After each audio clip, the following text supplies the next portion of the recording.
नमस्कार, मैं हूं रविंद्र जैन और आप देख रहे हैं मुंबई मास टाइम्स। आइए देखते हैं आज की मुख्य खबर। विकास विभागाच्या माध्यमातून अमृत योजनेतून गेल्या 3 वर्षामध्ये भाई 27,000 कोटीचा पाणी पुरवठा आणि मलनिस्सारण योजना आम्ही केल्या। मग इतके वर्ष का करता आल्या नाहीत याचं देखील उत्तर दिलं पाहिजे। आणि म्हणून मी आपल्याला सांगतो की मुंबई काय तो आता नवीन सिनेमा कुठला निघालाय का पुरंदर, तिजोरीला घातलं वेटोळं, प्रत्येक कामात घोटाळे, मुंबईकरांना लुटून मुंबईचे केले वाटोळे, असं मला आता पाठवले आणि कोणीतरी पाठवलं। मुंबईच्या तिजोरीवर दरोडा टाकणारे हे रहमान डकैत कोण आहेत याचा शोध घेतला पाहिजे।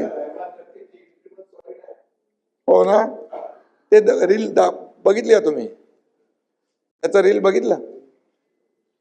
आणि म्हणून मी आपल्याला सांगतो की मी असं कोणाला वैयक्तिक बोलत नाही, मला जेव्हा तुम्ही बोलता तेव्हा मला बोलायला लागतं। आणि म्हणून एवढंच सांगतो की मुंबई को लुटने वाला कौन है वो रहमान डकैत याचा शोध नक्की घेतला पाहिजे। इतिहासात असे अनेक डकैत रहमान डकैत अनेक आले आणि गेले पण, आणि असल्या रहमान डकैतांना पाणी पाजणारी धुरंधर महायुती आहे। मी तुम्हाला सांगतो, एक कार्यकर्ता म्हणून सांगतो, आमच्यावर तोंडसुख घेता तेव्हा थोडा विचार करा। आमच्याकडे काय काय आमच्यावर बोलले ते मी आज बोलत नाही, आज सगळंच बोलत नाही मी, नंतर अजून आपल्याला पुढं बरंच काय। आणि म्हणून मी एवढंच सांगतो की जे महायुती हे ट्रेलर आहे, हे पिक्चर अभी बाकी आहे। आणि म्हणून मी आपल्याला एवढंच सांगतो की राज्यात महायुती सरकार आलेलं आहे, 3.5 वर्ष काम सुरू आहे।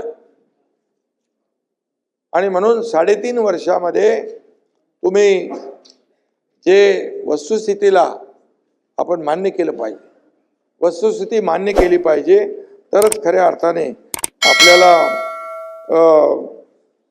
राज्यासाठी सत्ताधारी असो नाहीतर विरोधी पक्ष असू द्या, यामध्ये आपल्याला न्याय देता येईल।